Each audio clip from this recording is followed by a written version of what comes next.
নমস্কাৰ। আজি এটা মোবাইলৰ স্ক্ৰীন ৰিপ্লেচমেণ্ট কৰিবলৈ ওলাইছোঁ। যি স্ক্ৰীন ৰিপ্লেচমেণ্ট কৰা ভিডিঅ'টো আপুনি সম্পূৰ্ণ চাব পাৰিব। কেনেকৈ এটা মোবাইলৰ স্ক্ৰীনখন সলোৱা হয়। মডেলটো হৈছে Oppo A54।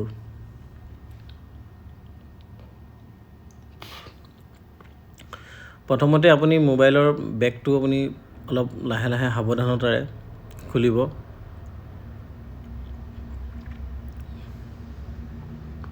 তাত চাব যে তাত ফিংগাৰপ্ৰিণ্ট সেন্সৰ এটা থাকে।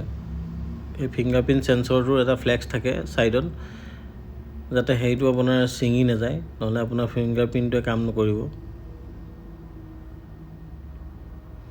যিমান পাৰে সাৱধানে খুলিব, কাৰণ বেক ছাইডত গ্লু লাগি থাকে।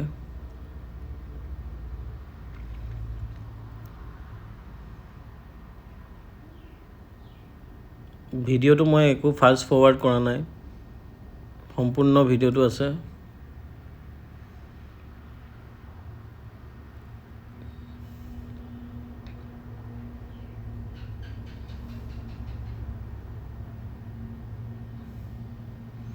লাহে লাহে খুলি চাব, এই ফ্লেক্সটো দেখা পাইছে, এইটোকে অকণমান সাৱধান খোলোতে, যাতে ফ্লেক্সটো আপোনাৰ কোনো কাৰণত ছিঙি নাযায়।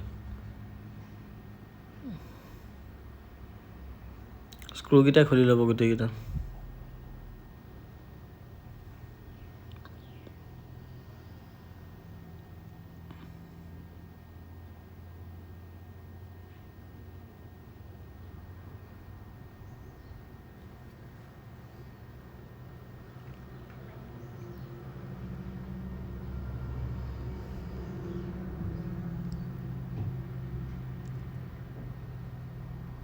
স্ক্ৰুকেইটা ভালকৈ ৰাখিব, যাতে স্ক্ৰুকেইটা হেৰাই নাযায়।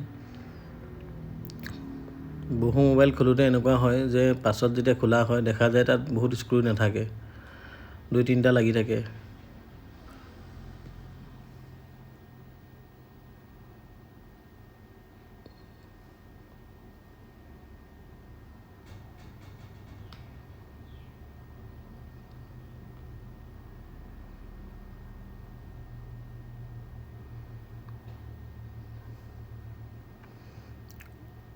বেক পেনেলটো খুলিব লাগিব, মিডল ফ্ৰেম হয় এইটো, যিটো আপোনাৰ লাহে লাহে খুলিব সাৱধানতাৰে।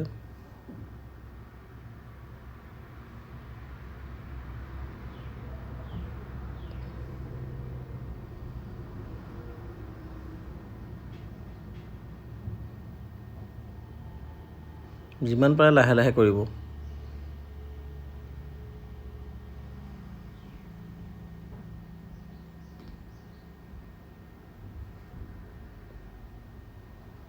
এটা স্ক্ৰু লাগি আছিলে, সেইকাৰণে খোলা নাছিলে।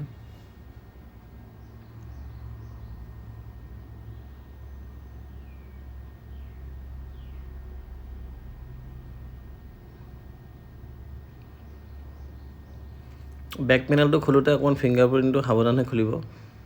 বাৰে বাৰে কোৱা এইকাৰণেই হৈছে, বহু সংখ্যক মোবাইলৰ ফিংগাৰপ্ৰিণ্টটোৱে ছিঙি থাকে, তাৰ কাৰণে ফিংগাৰপ্ৰিণ্টটো ৱৰ্ক নকৰা হয় পাছত।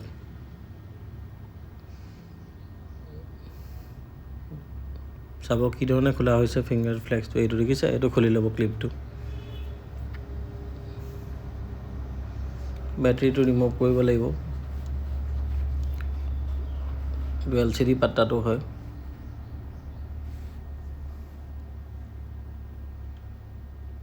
নতুন LCDটো আমি চেক কৰি ল'ম, লগোৱাৰ আগত সদায় চেক কৰি ল'ব LCDটো।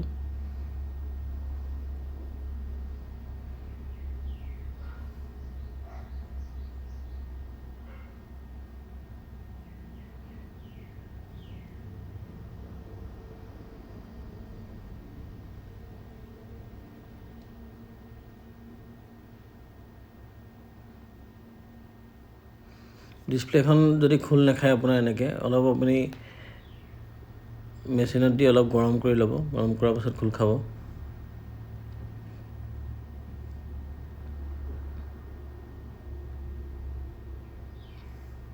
এইটো দেখা পাইছে, এইটো অৰিজিনেল LCD আছিলে।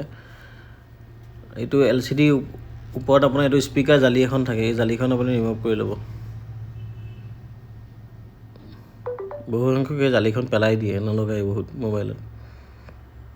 জালিখন লগোৱাটো বহুত জৰুৰী, কাৰণ সেই জালিখন দিয়ে আপোনাৰ বালি সোমায় বহুত। ফ্ৰেমটো ভালদৰে চাফা কৰি ল'ব। যি আগৰ ডিছপ্লেখনৰ যিটো গ্লু লাগি আছিলে সেই গ্লুখিনি চাফা কৰি ল'ব ভাল কাৰণে।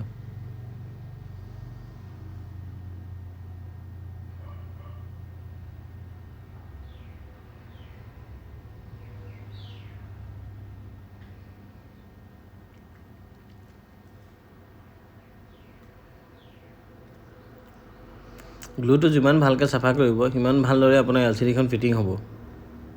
সদায় ইম্পৰ্টেণ্ট দিব যে গ্লু ক'তো যাতে ভিতৰত ফ্ৰেমৰ ভিতৰত লাগি নাথাকে, বা ছাইডৰ যিটো থাকে ফ্ৰেমটোত ছাইডৰ বৰ্ডাৰটোত যিটো থাকে যাতে একদম পূৰা ক্লিন হয় ভাল ধৰণে।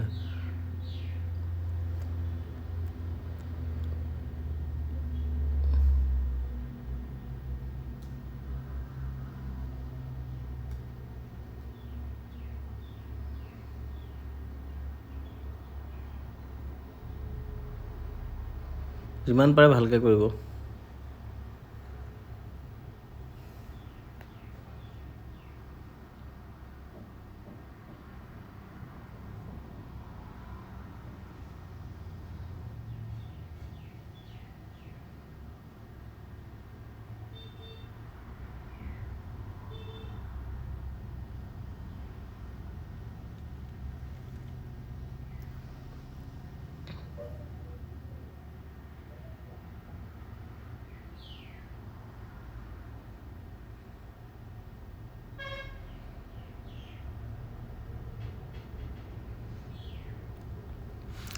ফিটিং কৰাৰ আগত এবাৰ ভালকৈ এই যিটো আপোনাৰ LCD যিটো লাগি থাকে পেপাৰটো আঁতৰাব, আঁতৰাই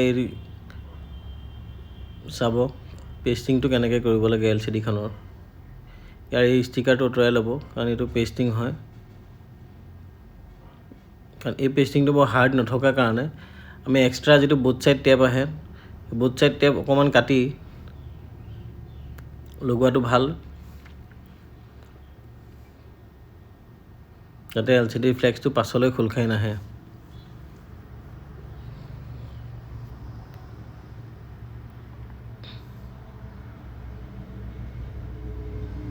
এইটো দেখিছে, এইখন লগাই ল'ব তলত এনেকৈ।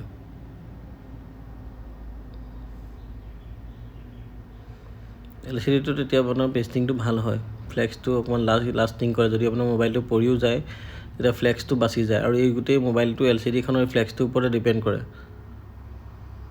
আৰু চাই ল'ব যে এই ফ্লেক্সটো যিটো ব্লেক পেপাৰ দেখিছে LCDটোত তলফাল লাগি আছিলে যে, সেইটো কিমান দূৰলৈকে আছে। যদি ভিতৰলৈকে নাই তেতিয়াহ'লে আপুনি ভিতৰলৈকে এটা হিট টেপ আহে, হিটিং টেপ বুলি কয়।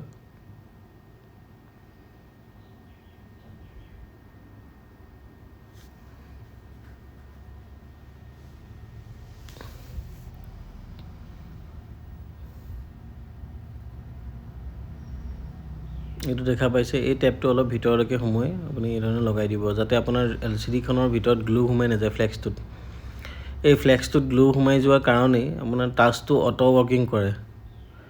বহু সংখ্যকে এই টেপটো মাৰি নিদিয়াৰ বাবদ আপোনাৰ সপ্তাহ 10 দিন 15 দিনৰ পাছত আপোনাৰ টাচটো অটো ৱৰ্কিং কৰে। এবাৰ ফিটিং কৰি চাই ল'ব যে ফ্ৰেমত ধুনীয়াকৈ বহিছে নাই ফ'ল্ডাৰটো।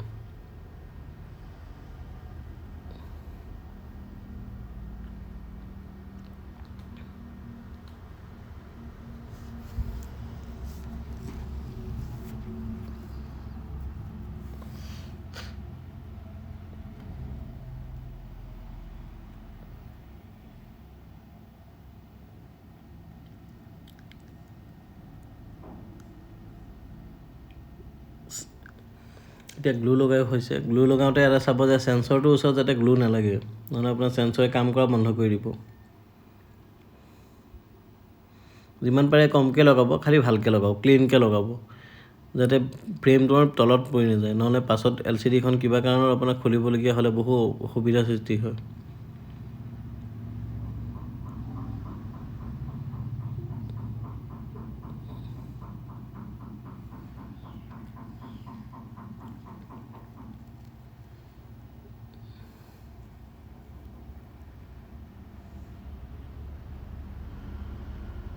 চেঞ্চৰটোৰ ওচৰত আৰু স্পীকাৰৰ জালিখন বহিব য'ত সেই জেগাটো ধৰক আঠাটো অলপ কমকৈ লগাব, চেঞ্চৰটোৰ ওচৰতো নলগাবই।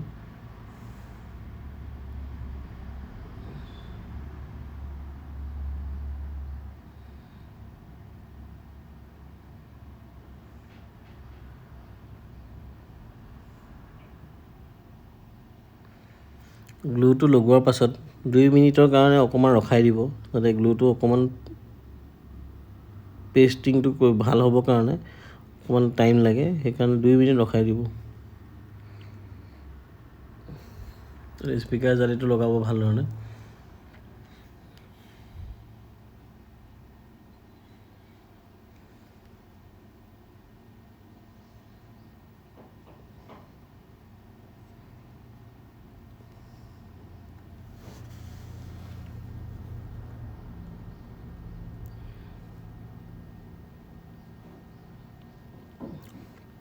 স্পীকাৰ জালি তলত অকণমান অলপকৈ পেষ্ট লগাব, গ্লুটো লগাব।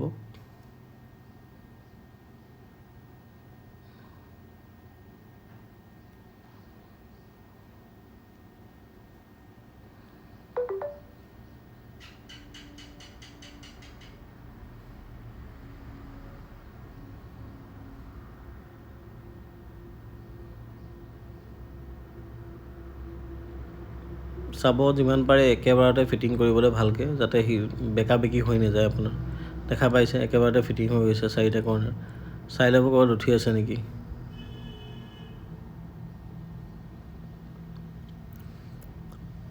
%60 আপোনাৰ ডিছপ্লে লগাই হৈ গৈছে।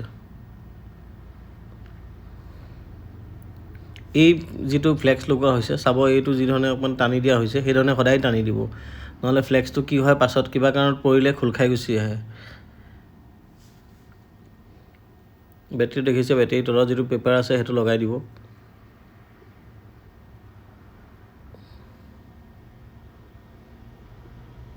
লগোৱাৰ আগত এবাৰ কানেক্টৰকেইটা চেক কৰি ল'ব ভালকৈ লাগিলে নাই। এইটো আপোনাৰ এতিয়া বেক পেনেলটো ফিটিং হৈছে, চেঞ্চৰটো প্ৰথম ফিটিং কৰি ল'ব, চেঞ্চৰৰ যিটো আপোনাৰ ফিংগাৰপ্ৰিণ্ট চেঞ্চৰৰ ক্লিপটো আছে। দেখা পাইছে আপুনি ফিটিং হৈ গৈছে।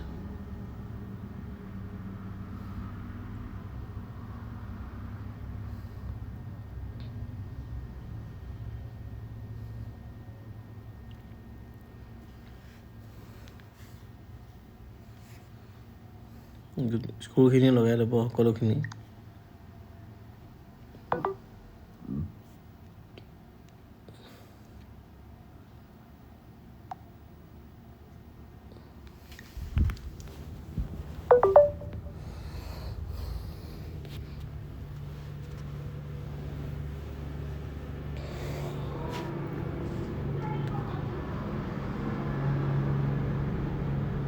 ভিডিঅ'টোত মই একো স্কিপ কৰা নাই, যিমান পাৰিছোঁ সকলোখিনি দেখাবলৈ চেষ্টা কৰিছোঁ, কি ধৰণে সম্পূৰ্ণ ডিছপ্লেখন আপোনাৰ ফিটিং কৰিব পাৰি।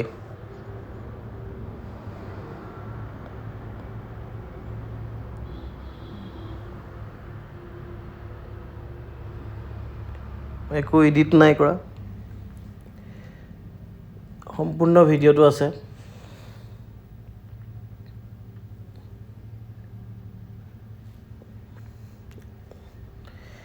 সেইকাৰণে অলপ দীঘল হৈছে ভিডিঅ'টো, ক্ষমা কৰিব।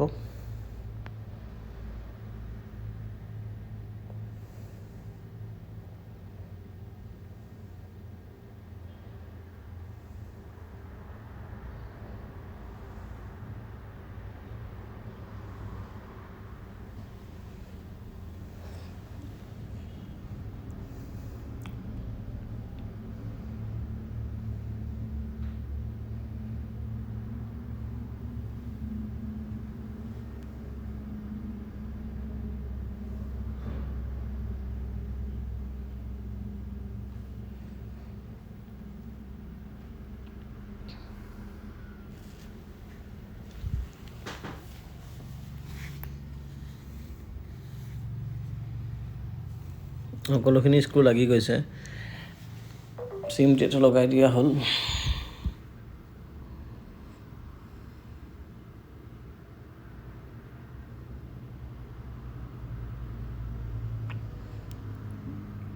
অলপ ছাইডটো ক্লিন কৰি দিব। LCDখন য'ত গ্লুটো লগোৱা হৈছিলে ছাইডটো ক্লিন কৰি দিব আৰম্ভণিতেই। পাছলৈ কৰিলে বহুত টান হৈ যায় গ্লুটো, সেইকাৰণে অকণ অসুবিধা হয়। আৰম্ভণিতেই কৰি দিব।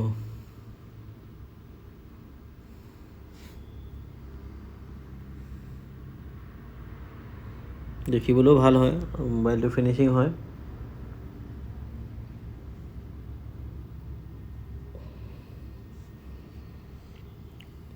এতিয়া বেক পেনেলটো লগাব লাগিব। বেক পেনেলটো লগোৱাৰ আগত চাই ল'ব বেক পেনেলটো ছাইডত গ্লু লাগি আছে নেকি। যদি গ্লু লাগি আছে ফ্ৰেমটোতো চাফা কৰি ল'ব আৰু প্লাছ বেকৰ পেনেলটোতো চাফা কৰি ল'ব।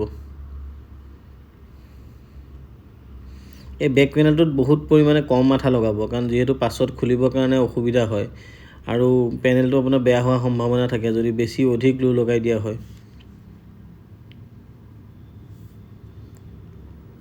যিমান পাৰে কম লগাব আৰু নৰ্মেল পেষ্ট লগাব, বেছি হেভি পেষ্ট নলগাব ইয়াত।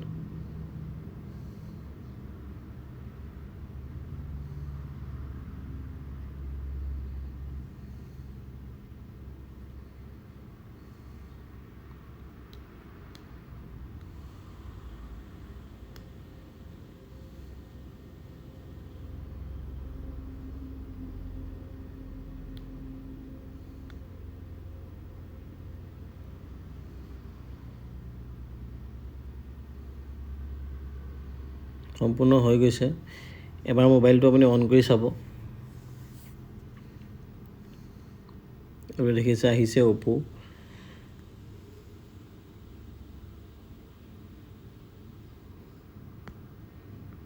মডেলটো হৈছে অপো A54।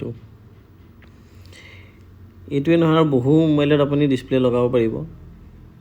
আৰু মোবাইল খোলাত এটাই সাৱধানতা কৰিব, খোলোতে বহুত সাৱধান হ'ব যাতে মোবাইলটো খোলোতে বেলেগ বস্তু বেয়া নহয়।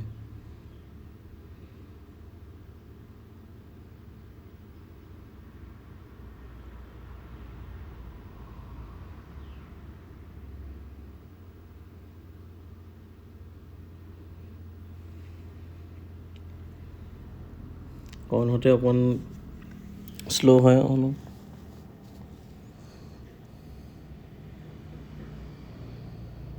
আহি গৈছে ডিছপ্লে। দেখা পাইছে পাছৱৰ্ড লাগি আছে। আমি ইমাৰ্জেঞ্চি কল মাৰি চেক কৰিব পাৰিম ডিছপ্লেটো, কাৰণ যিহেতু কাষ্টমাৰজন নাই ওচৰত, চেক কৰিব পৰা নহ'ব। অসুবিধা নাই, আপুনি যিমান পাৰে ভালকৈ ফিটিং কৰিব, একো চিন্তা কৰিবলগীয়া নাই।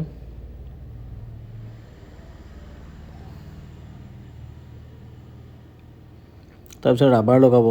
ৰাবাৰ লগাওঁতে এটা সাৱধান, বহুত হাৰ্ডকৈ নলগাব। লাগিলে ৰাবাৰ বেছি লগাব, কিন্তু বেছি হাৰ্ডকৈ নলগাব। বেছি হাৰ্ডকৈ লগালে ছাইডকেইটা বগা বগা পৰি যায়। এনেকৈ 2-3 ঘণ্টা ৰাখিলে আপোনাৰ হৈ যাব, 2 ঘণ্টা বা 3 ঘণ্টা।